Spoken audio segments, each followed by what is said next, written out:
In this video, I'm going to show you how you can easily unfriend someone on Snapchat. Be sure to watch the video to the very end so you don't make any mistakes, and of course do not forget to like this video and subscribe to my channel.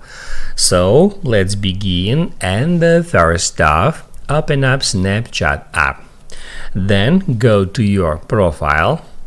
Scroll down a bit and tap where it says My Friends, and that will open up all your friends on Snapchat, and you will be able to scroll down to see all of them.